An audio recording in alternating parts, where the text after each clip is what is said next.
이제 말씀을 마치려고 하는데요. 하나님의 영광을 위한 일을 우리가 고민할 때 코로나 바이러스를 맞이한 우리들이 고민해야 할 문제가 있습니다.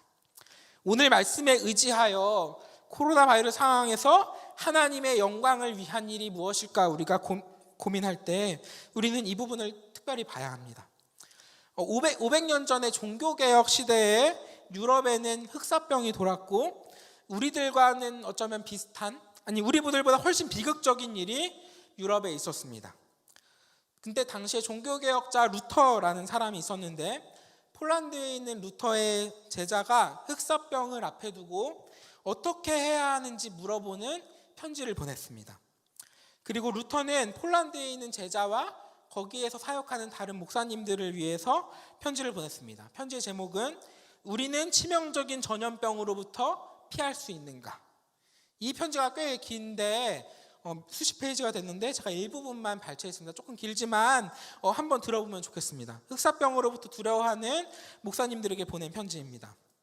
우선 우리는 치명적인 전염병으로부터 도망칠 필요도 없고 도망쳐야 한다고도 생각하지 않은 강한 믿음을 가진 자들이 있음을 봅니다. 한편 어떤 이들은 피하는 게 더 적절하다고 주장합니다. 특히 공직에 근무하는 자들이 아니라면 피하는 게 좋다는 것입니다. 하나님을 믿는 강한 신앙이 죽음을 두려워하지 있기에 명분이 좋습니다. 그러나 그리스도인들 중에는 믿음이 강한 사람은 적고 약한 사람은 많고 우리는 모든 성도에게 동일한 짐을 지을 수 없습니다. 어떤 이들은 하나님의 형벌이라 말합니다. 의술과 약 없이 전염병을 막을 수 있다고 합니다. 하지만 하나님께서 의술과 약을 만드셨습니다. 약을 사용하십시오. 집과 마당과 거리를 연기로 소독하십시오. 여러분이 원하지 않으면 사람들이나 장소를 피하십시오. 설교자들이나 목사들처럼 영적 사역에 종사하는 사람들은 죽음의 위협 앞에서 굳건히 서 있어야 합니다. 마찬가지로 공직에 종사하는 사람들은 남아야 할 의무가 있습니다. 이 두 직분들에게 적용된 원리들은 서로 섬기는 관계나 의무가 있는 관계에 있는 사람들 사이에도 적용되어야 합니다. 그리고 우리는 우리 이웃을 마땅히 도와야 하고 또 그렇게 해야만 하는 종의 빛, 섬김의 의무를 가지고 있습니다. 만일 치명적인 전염병이 불어닥친다면 우리가 있는 곳에 머물면서 철저하게 준비를 해야 하고 서로를 버리거나 서로에게 도망치지 않도록 해야 합니다. 우리의 신앙과 사랑을 시험하기 위해서 우리는 확신해야 합니다. 500년 전 유럽에 흑사병이 돌았을 때 당시 유럽의 인구의 3분의 1이 죽었습니다. 흑사병에 걸린 사람의 사망률은 80%에 달했고 5명이 걸리면 4명이 죽었습니다. 지금 오미크론의 치명률이 얼마나 되죠? 한 0.5% 됩니다. 200명 걸리면 1명에게 치명적인 질병입니다. 흑사병은 당대의 말 그대로 죽음의 병이었습니다. 죽음의 소문이었습니다. 지금 오미크론의 치명률로도 사람들이 위험하다, 집에 있어라, 어찌할 바를 모르는데 치명률이 160배가 넘는 흑사병에 당시 유럽의 목사님들도 죽음의 두려움을 가지고 사역을 어떻게 해나가야 할까 이야기를 했습니다. 물었습니다.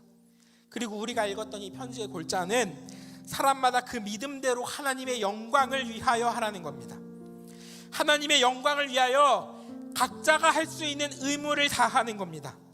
설교자, 공직자에게 있는 의무는 섬김의 관계에 있는 서로에게 남아야 할 의무가 있다는 겁니다. 그리고 예수님의 십자가를 통해 구원을 받은 우리들에게도 우리 이웃을 사랑하라는 섬김의 의무를 우리 모두가 가지고 있습니다. 그리고 이 말은 코로나 상황 가운데에서 단순히 여러분의 안전을 위해 피하라는 것이 아닙니다. 그 믿음에 따라 다르겠지만 서로 사랑하고자 하는 자리를 지키고 섬기고 서로를 사랑하는 섬김의 의무를 다해야 합니다.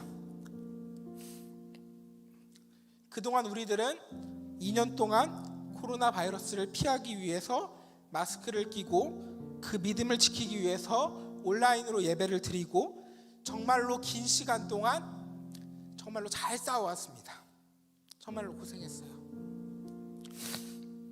그리고 이제 오미크론 바이러스를 앞두고 그 싸움이 무색하게 우리들 한 명 한 명에게 피할 수 없는 확진이 다가오고 있는 것 같기도 합니다.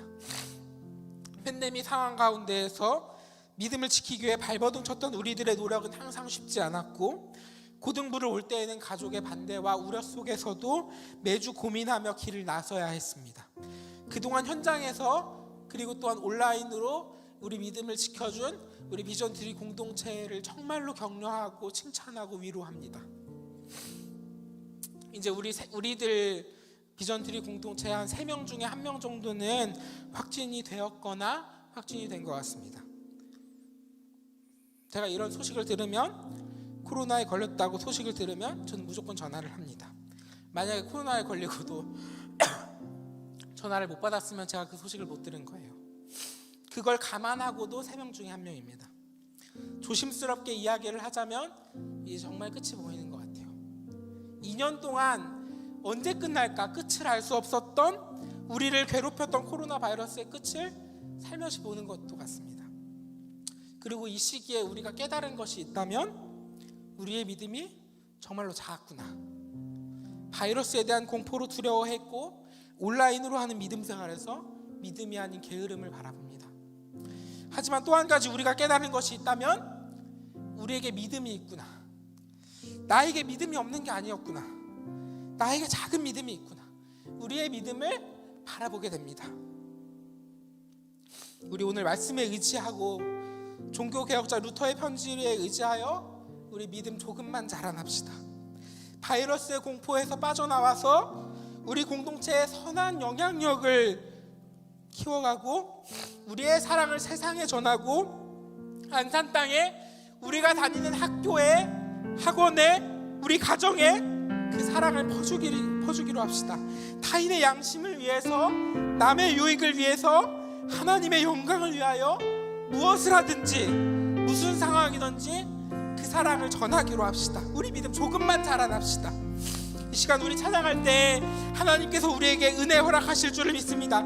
예수님께서 우리에게 주셨던 그 사랑을 내리사랑으로 여러분의 친구와 형제, 가족들에게 전합시다. 우리 자리에 일어나셔서 우리 믿음으로 함께 찬양합시다. 우리 자리에 일어나서 함께 찬양하시겠습니다.